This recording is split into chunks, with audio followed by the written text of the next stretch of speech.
দিন মুখ্যমন্ত্রী একটা মিটিং ডেকেছিলেন সাউথ 24 পরগনা, হাওড়া আর কলকাতাকে নিয়ে। সেখানে টিএমসি এমএলএরা দাঁড়িয়ে মুখ্যমন্ত্রীর কাছে বলছে আমার এলাকায় কোনো রাস্তা হয়নি, আমার এলাকায় জল নেই।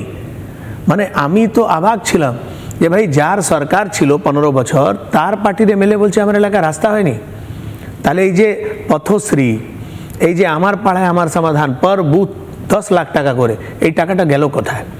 এই টাকাটা এরা নিজের কন্ট্রাক্টরদের নামে টাকা লুট করে ইলেকশনে খরচ করেছে। এটা একটা ইলেকশন লড়ার প্ল্যানিং ছিল।